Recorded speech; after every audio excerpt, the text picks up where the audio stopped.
Hello, welcome everyone. We are on lesson 6 on our series on the Olivet Discourse, and we are up to Matthew chapter 24 verses 15 to 22 and the parallel passages in Mark and Luke. I will read these to start us off. In Matthew, "Therefore, when you see the abomination of desolation, which was spoken of through Daniel the prophet, standing in the holy place, let the reader understand. Then those who are in Judea must flee to the mountains. Whoever is on the housetop must not go down to get the things that are in his house, the things out that are in his house. Whoever is in the field must not turn back to get his cloak. But woe to those who are pregnant and to those who are nursing babies in those days. But pray that your flight will not be in the winter or on a Sabbath. For then there will be a great tribulation, such as not occurred since the beginning of the world until now, nor ever will. Unless those days had been cut short, no life would have been saved. But for the sake of the elect, those days will be cut short." Then in Mark, "But when you see the abomination of desolation standing where it should not be, let the reader understand. Then those who are in Judea must flee to the mountains. The one who is on the housetop must not go down or go in to get anything out of his house, and the one who is in the field must not turn back to get his coat. But woe to those who are pregnant and to those who are nursing babies in those days. But pray that it may not happen in the winter, for those days will be a time of tribulation, such as has not occurred since the beginning of the creation which God created until now, and never will. Unless the Lord had shortened those days, no life would have been saved, but for the sake of the elect whom he chose, he shortened the days." And from Luke, "But when you see Jerusalem surrounded by armies, then recognize that her desolation is near. Then those who are in Judea must flee to the mountains, and those who are in the midst of the city must leave. And those who are in the country must not enter the city, because these are days of vengeance, so that all things which are written will be fulfilled. Woe to those who are pregnant and to those who are nursing babies in those days, for there will be great distress upon the land and wrath to this people. And they will fall by the edge of the sword, and will be led captive into all the nations, and Jerusalem will be trampled underfoot by the Gentiles until the times of the Gentiles are fulfilled." Now, I will make the point that this passage speaks of the Roman armies that came to destroy Jerusalem and the temple in 70 AD. The first reason I believe this here in subpoint A is that Jesus had stated there would not be one stone of the temple left upon another. And that statement prompted his disciples to ask when these things would be. Now, as I said earlier, I believe these things includes more than the destruction of the temple. But that's the statement that prompted it. It's only reasonable to expect somewhere in his response, Jesus would speak of the destruction of the temple. When you read, there's nothing else that directly in this manner could refer to it. So basically the point is Jesus asked a question, and did he give this whole response and never answer? Or the disciples asked Jesus this question, and did he give this whole response and never answer their question? And I don't believe so. I believe he did, and I believe this is where he did. An interpretation of this discourse that includes nothing about the destruction of Jerusalem and the temple not having one stone left upon another would be quite deficient, I believe. So point B, Luke specifically refers to the city of Jerusalem.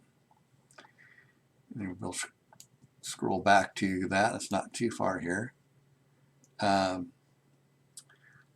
But when you see Jerusalem surrounded by armies, and down here in Jerusalem will be trampled underfoot by the Gentiles. So if these are truly parallel passages, you could argue that, but it seems clear to me that they are. And I think that's universally accepted. Well, probably not universally, but near to it. If it's a parallel passage and they're writing of the same event, and Luke specifically says it's the city of Jerusalem, that would seem to indicate that That's it's referring to the armies surrounding Jerusalem. Then I suppose someone could argue that there's a second destruction of Jerusalem, and that's the one that Jesus was talking about. He's not talking about the one in 70 AD. But I think it's pretty clear from the earlier comments where he said, you will see, or you are about to see, are about to hear of wars and rumors of wars, and the whole passage being one not of outside the lifetime of his speakers, but during their lifetime, that there would be things happening. So I think it's pretty clear that that destruction of Jerusalem in 70 AD that actually occurred within their lifetime is the one. So anyhow, point B is that Luke specifically refers to the city of Jerusalem. And so the Roman army surrounding Jerusalem in 70 AD, that sure makes sense. That's an answer to the disciples' questions about that.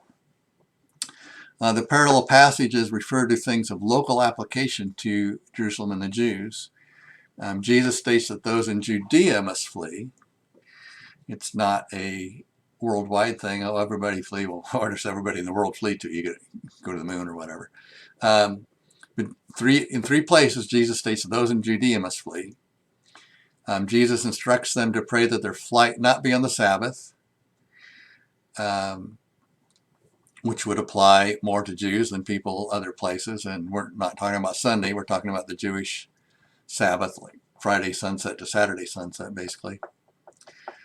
And Jesus stated in Luke 21:23 that there would be great distress upon the land and wrath to this people. So, Jesus being a Jew, speaking to Jews, this people would seem to be the Jews. So that's a lot of the reason I believe this is actually referring to the Roman army surrounding Jerusalem in 70 AD, or prior to 70 AD. It was destroyed in 70 AD, however long the siege lasted. So point 2 here, if that is so, what's the abomination of desolation of which Jesus spoke?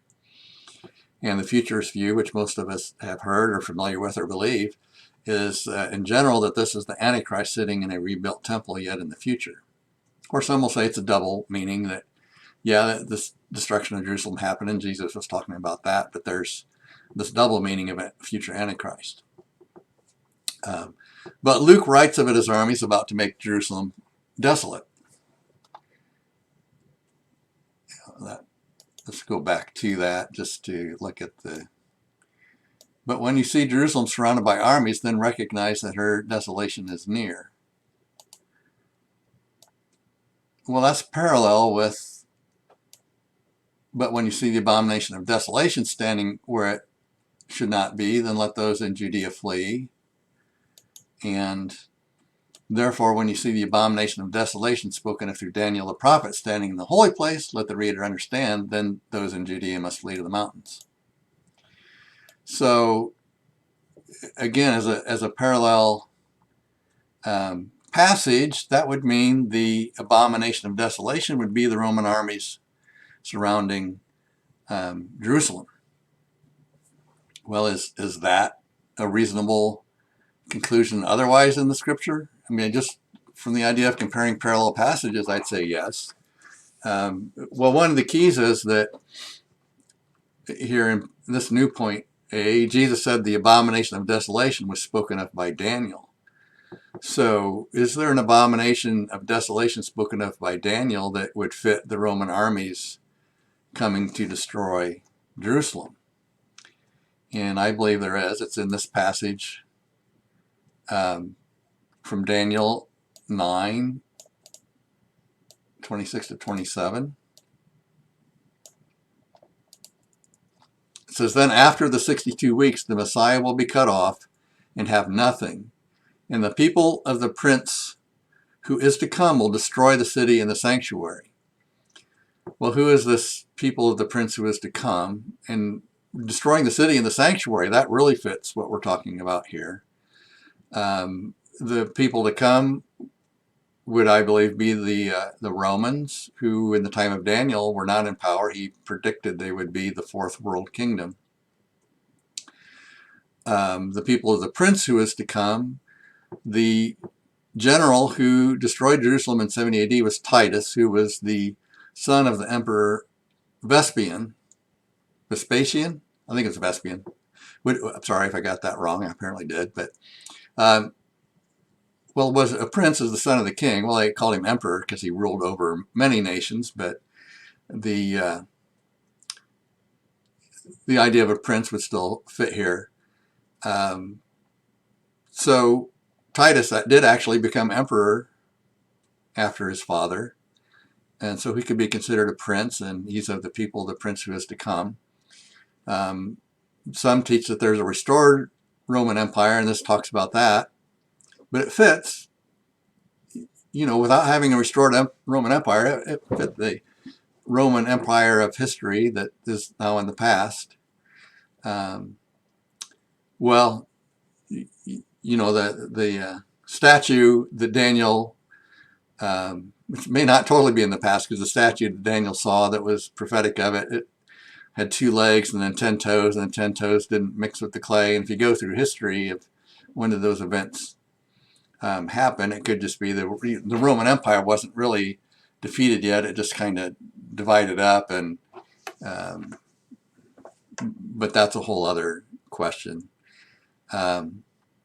So anyhow, the people of the prince who is to come will destroy the city and the sanctuary, and its end will come with a flood. Even to the end there will be war. Desolations are determined. Well, there's the word desolation. We're talking about abomination of desolation.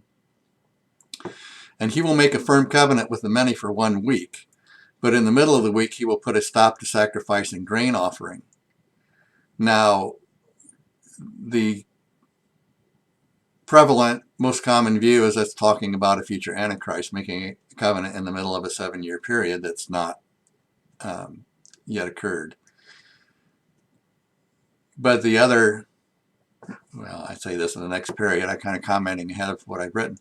The other possibility is that this is talking about Jesus, because his ministry was 3.5 years.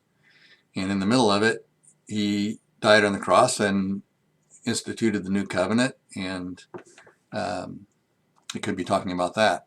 So it doesn't necessarily have to be a 7-year period still in the future at this point in time.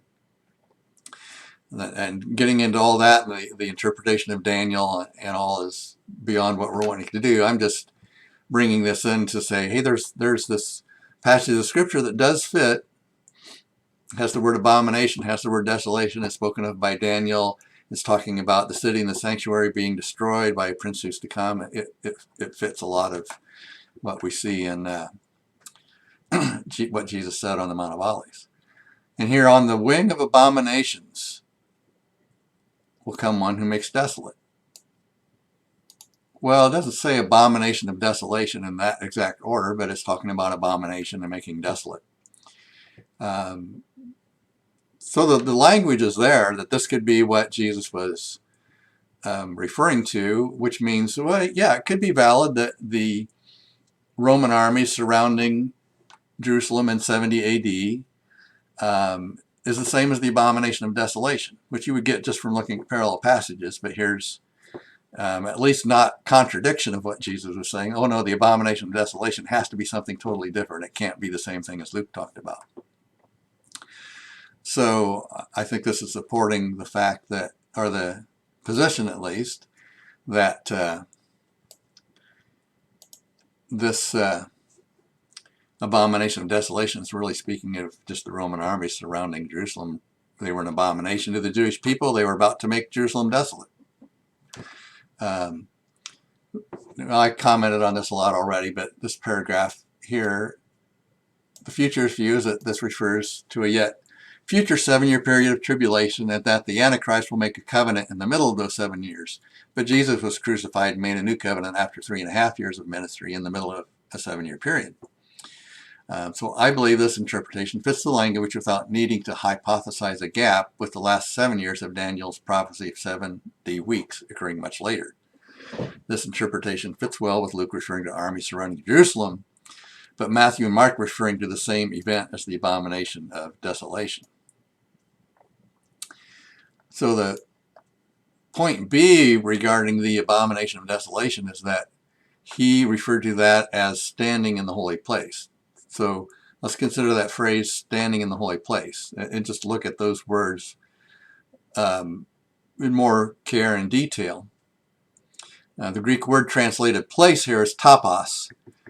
It means geographical location. That's the word we get topography out of, which is like on a map or a globe, when it shows where there's mountains. A globe might have bumps to show the mountains and such. So it's talking about geography. I didn't put this passage in, but it says when Jesus went to a lonely place to pray, the word place there is topos. So it's talking about a geographical location or a physical place. That word, that's what that refers to. But this word is not included in other passages of the New Testament, such as in Hebrews, where the temple is clearly referenced. In the original language, the writer would just refer to the holy for the temple or the Holy of Holies for the inner sanctuary, even though translators may have added the word place to fit how we would speak now. So basically, when Jesus said the abomination of desolation would be standing in the holy place, he didn't necessarily mean the temple. This last sentence of the paragraph here, I believe the holy place referred to by Jesus in his discourse was Judea, or what we now call the Holy Land. He was just saying there would be armies in the holy place, the Holy Land. I don't think it requires any more than that. Something else to consider about this phrase, standing in the holy place. If Jesus was referring to someone sitting in the temple declaring himself to be God, he would have spoken of the Holy of Holies, not just the holy, since the throne of God was in the Holy of Holies. And you see this in the Old Testament. God said that he would sit enthroned between the cherubim on the Ark of the Covenant, and there he would speak to his people. He did to Moses, and that was God's throne, similar to his throne in heaven and the cherubim around him and such. So the fact that he only referred to the holy place, not the Holy of Holies, doesn't really seem to fit this idea of an individual person entering the temple and going in and sitting down and saying that they're God. We should have said Holy of Holies. So the fact that he speaks of the abomination of desolation standing and not sitting is another thing. When you see the abomination of desolation standing in the holy place, he didn't say sitting in the holy place, which a ruler goes in and sits on a throne. An army, we talk about a standing army. So even the fact that he says standing instead of sitting makes more sense that it's referring to an army. The other point here is Jesus warned the disciples to flee when they saw the abomination of desolation. It would be too late to flee Jerusalem once the Roman armies had entered the temple. They would have already had to have defeated the Jewish army by this point, defeated Jerusalem to go in and destroy the temple. Luke wrote that they were to flee Jerusalem when they saw it surrounded by armies. So I don't think this abomination of desolation standing in the holy place really refers directly to the temple at all. Now they're an abomination that was going to desolate Jerusalem and the temple along with it and not leave one stone upon another. But the point here is more of a timing point. You tell people to leave after their city's destroyed and the temple's destroyed, that doesn't make sense. Now, the futurist interpretation of this, an Antichrist sitting in the temple and they got surprised by it, it's not an army surrounding it. The timing is not an issue there, but the rest of the things we talked about, I think, are an issue. But making the point that I'm just making the point, I don't think it's talking about the temple. It's just the armies around Jerusalem. Otherwise, that the statement to flee just doesn't make sense. So summary paragraph here. I believe that abomination of desolation spoken of by Jesus was the Roman armies surrounding Jerusalem in 70 AD, it was when they saw those armies that they were to flee. It was not when they saw anyone enter or sit in the temple. So, going on in this passage, well, okay, then what is the Great Tribulation? Is this a 7-year period in which the Antichrist rules and gives us all kind of problems?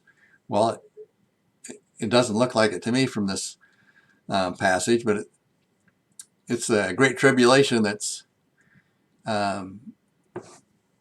Matthew and Mark write of a great tribulation such as has never happened before and will never happen again.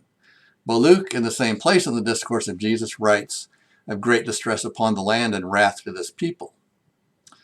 So putting these together means that this would be the greatest tribulation of the people of Israel would ever experience. It does not mean a worldwide tribulation.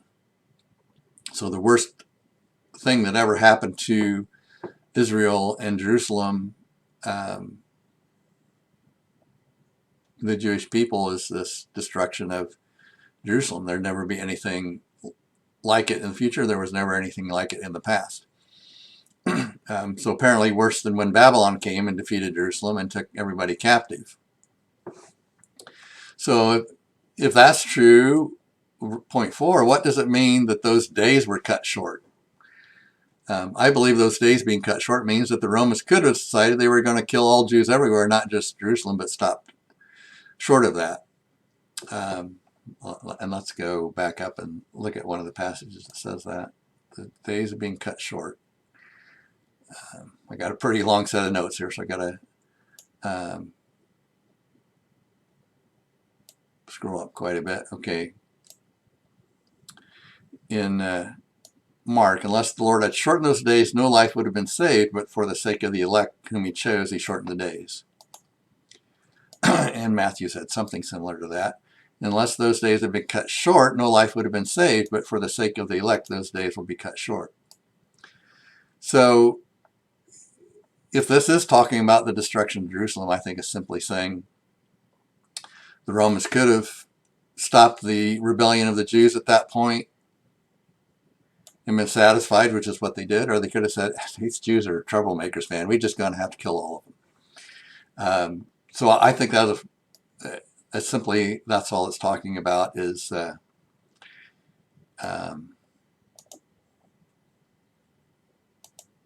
they stopped short. They didn't. These days were cut short. The days when the Romans were killing the Jews wholesale because of their rebellion, it didn't continue past the Romans stopping the rebellion and restoring order and such. They didn't decide that, hey, we just need to get rid of these guys.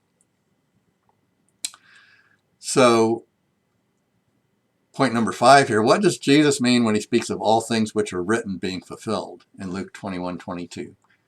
Gonna scroll back to that. Because these are days of vengeance, so that all things which are written will be fulfilled. Let's go back to where we were here.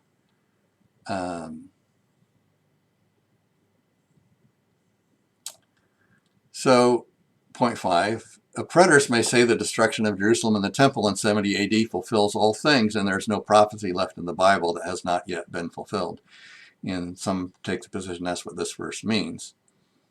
But you could use the same logic in the following passage to say that Jesus' death, burial, and resurrection fulfilled all prophecy about Jesus, and there was nothing further concerning him to be fulfilled after that. And of course, one of the preterist view is that Jesus' second coming was coming and destroying the temple through the Romans, and he was coming in judgment. So their position is that there was more to be fulfilled after his death, burial, and resurrection. But if we read this passage from Luke, then he took the 12 aside and said to them, behold, we are going up to Jerusalem, and all things which are written through the prophets about the Son of Man will be accomplished. For he will be handed over to the Gentiles, and will be mocked and mistreated and spit upon, and after they have scourged him, they will kill him, and the third day he will rise again. But the disciples understood none of these things, and the meaning of the statement was hidden from them, and they did not comprehend the things that were said. So taking a statement about prophecy being fulfilled to mean there's no other prophecy other than this to be fulfilled is, I think it's an overreach. And really, when Jesus said that these are days of vengeance so that all things would be fulfilled, and Luke recorded that. Well, I'll read what I wrote here. Basically saying that Jerusalem and the temple must be destroyed so that all prophecy may be fulfilled does not mean that such destruction must be the last of the prophecies to be fulfilled. Say, for example, there are 387 prophecies in the Bible to be fulfilled, and that's just the number I made up. I'm not saying there are. The 257th prophecy must be fulfilled for all prophecies to be fulfilled.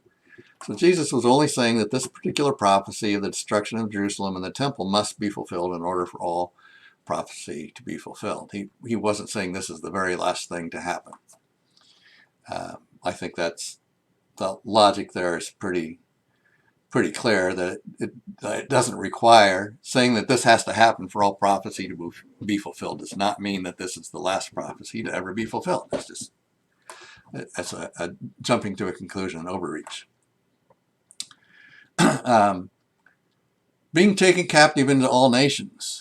I didn't put the scripture verse here, but it's in Luke, and so I'll have to scroll back quite a way at this point for it.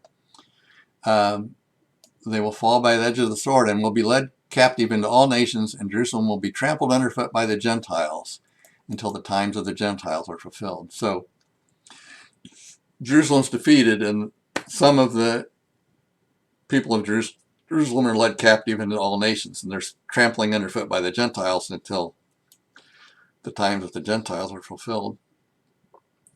And my point is that them being led captive into all nations, back here in verse point 6, it indicates that the tribulation of the people did not end with the destruction of Jerusalem and the temple.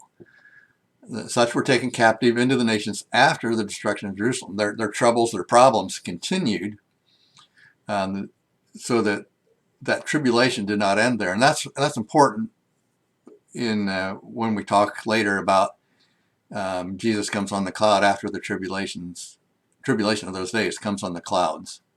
Clouds was plural. So there was more that happened after the destruction of Jerusalem. That wasn't the end of it, is my point. Some of the Jewish rebels fled to Masada, here I'm at this point, to resist the Romans, and it was taken in 74 AD after Jerusalem was destroyed, because that was 70 AD. And the Kittos War of 115 to 117, I didn't put AD, but it's not BC. The Jews again rebelled against the Romans and were defeated. You can find that in Wikipedia. Look for Kittos War. I'm probably not pronouncing it right. There's also the following revolt, which occurred in 132 to 136 AD. This is also from Wikipedia. Well, having trouble highlighting it there for you. The Bar Kokhba revolt resulted in the extensive depopulation of Jewish communities, more so than during the first Jewish-Roman War of 70 CE Christian era. According to Cassius Dio, 580,000 Jews perished in the war, and many more died of hunger and disease. In addition, many Judean war captives were sold into slavery. Oh, didn't Jesus talk about they'll be taken captive into slavery? So it wasn't just the people of Jerusalem, and it didn't end in 70 AD. They're being sold into slavery. The Jewish communities of Judea were devastated to an extent which some scholars described as a genocide. Well, the definition of genocide is killing all of a certain race of people or kind of people or nation of people. Well, that fits into what Jesus said about, except these days were cut short, no life would be saved. They'd all would die. Well, they're saying that this happened to a great extent during this other rebellion. However, the Jewish population remained strong in other parts of Palestine, thriving in Galilee, Golan, Bethshean Valley, and the eastern, southern, and western edges of Judea. So according to this source, however accurate they are, there were things happening where the Jewish the tribulation of the Jewish people didn't end when Jerusalem was destroyed in the sense of the war, and here people died of hunger and disease and being sold into slavery and close to genocide. So just making that point more for further reference. So I hope that was interesting and challenging, and please catch me in the next lesson. Thank you. Bye-bye.